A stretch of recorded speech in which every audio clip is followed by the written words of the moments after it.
Hello friends, welcome back. I am Raju stock analysis में आपका स्वागत है। अब हमारी पिछली वीडियो में 2 सब्सक्राइबर ने हमें 7 कंपनियों के ऊपर कमेंट की है, तो आज हम आपके सामने 7 कंपनियों का एनालिसिस करने वाले हैं। तो सबसे पहले हम शुरुआत करते हैं, जिसका नाम है क्यूपिड लिमिटेड। अब इसके फंडामेंटल तो अच्छे हैं, लेकिन सिर्फ अच्छे फंडामेंटल देखकर हम किसी भी कंपनी में इन्वेस्टमेंट नहीं करते हैं। हम फंडामेंटल के साथ साथ वैल्यूएशन भी देखते हैं और चार्ट पैटर्न भी देखते हैं। अब इस कंपनी के चार्ट में किसी भी तरह की कोई भी टेक्निकल पैटर्न नहीं चल रही है और वैल्यूएशन के हिसाब से देखा जाए तो अभी यह शेयर महंगा है।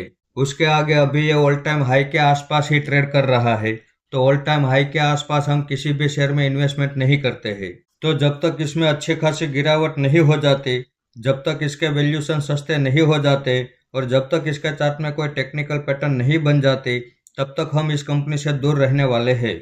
हाँ, जिस दिन हमें ऐसा लगेगा कि अब इस कंपनी में एंट्री लेना चाहिए, तो उस दिन हम इस कंपनी में एंट्री लेंगे और उसी दिन आपके सामने इसका वीडियो डिटेल से बना के आ जाएंगे। आइए तो अब देखते हैं हमारा अगला स्टॉक, जिसका नाम है ओरियंट टेक्नोलॉजीज लिमिटेड। अब इसके फंडामेंटल भी अच्छे हैं, लेकिन वैल्यूएशन के हिसाब से देखा जाए तो अभी ये शेयर महंगा है और चार्ट में भी अभी ये नया है, तो इसके चार्ट में भी कोई टेक्निकल पैटर्न नहीं चल रही है। तो जब तक ये वैल्यूएशन में सस्ता नहीं हो जाता या इसके चार्ट में कोई टेक्निकल पैटर्न बनती हुई हमें नजर नहीं आ जाती, तब तक हम इस कंपनी से भी दूर रहने वाले हैं।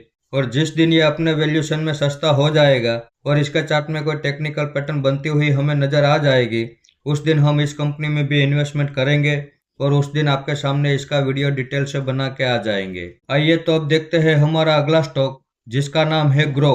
अब ये एक ब्रोकरेज कंपनी है, इसके फंडामेंटल भी अच्छे हैं, लेकिन चार्ट में अभी ये नया है और वैल्यूएशन के हिसाब से देखा जाए तो अभी ये शेयर महंगा है। तो जब तक ये वैल्यूएशन में सस्ता नहीं हो जाता या फिर इसका चार्ट में कोई टेक्निकल पैटर्न बनती हुई नजर नहीं आ जाती, तब तक हम इस कंपनी से भी दूर रहने वाले हैं। और जिस दिन ये वैल्यूएशन में सस्ता हो जाएगा या फिर इसका चार्ट में कोई टेक्निकल पैटर्न बनती हुई हमें नजर आ जाएगी, उस दिन हम इस कंपनी में भी इन्वेस्टमेंट करेंगे और उस दिन आपके सामने इसका वीडियो डिटेल से बना के आ जाएंगे। आइए तो अब देखते हैं हमारा अगला स्टॉक, जिसका नाम है टाटा पावर कंपनी लिमिटेड। अब ये टाटा ग्रुप की कंपनी है, इसके फंडामेंटल भी काफी ज्यादा शानदार है, लेकिन सिर्फ अच्छे फंडामेंटल देखकर किसी भी कंपनी में इन्वेस्टमेंट कर देना ये अच्छी बात नहीं है। हमें अच्छे फंडामेंटल के साथ साथ वैल्यूएशन भी सस्ते चाहिए और चार्ट के अंदर टेक्निकल पैटर्न भी चाहिए। अब 1999 से लेकर अब तक का चार्ट आप देख सकते हैं। अब इसने 2024 में 494 का ऑल टाइम हाई बनाया था और वहां से गिरावट करते हुए अभी यह 393 के पास ट्रेड कर रहा है। तो वैसे देखा जाए तो इस स्टॉक में अभी इतनी गिरावट नहीं हुई है जितनी गिरावट इसमें होनी चाहिए। अब वैल्यूएशन के हिसाब से यह शेयर तो महंगा है और इसका चार्ट में किसी भी तरह की कोई भी टेक्निकल पैटर्न नहीं चल रही है। तो जब तक यह वैल्यूएशन में सस्ता नहीं हो जाता और जब तक इसके चार्ट में कोई टेक्निकल पैटर्न बनती हुई नजर नहीं आ जाती, तब तक हम इस कंपनी से भी दूर रहने वाले हैं।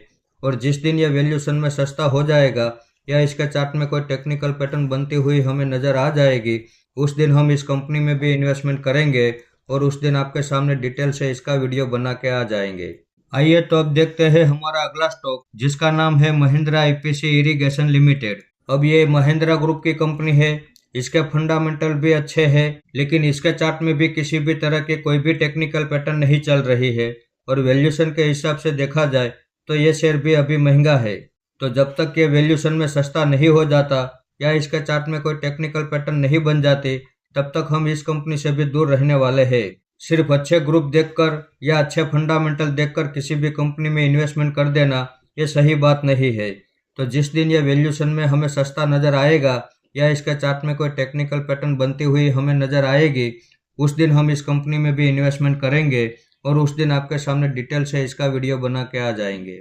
आइए तो अब देखते हैं हमारा अगला स्टॉक, जिसका नाम है जियो फाइनेंशियल सर्विसेज लिमिटेड। अब इसका वीडियो हमने 10 महीने पहले बनाया था और तब उसका भाव 230 रुपये के पास चल रहा था और वहां पे हमने एक एंट्री कर ली थी। इसमें हमारा दूसरा सपोर्ट 100 रुपये के पास था, लेकिन उसने क्या किया, हमारे पहले सपोर्ट के पास ही बॉटम बनाया और वहां से बाउंस बैक करके अभी यह 301 रुपये के पास ट्रेड कर रहा है। तो हमें कमेंट करने वाले हमारे व्यूवर्स को हम इतना ही बताना चाहेंगे कि अगर आपने हमारा वो वीडियो नहीं देखा तो आप देख सकते हैं।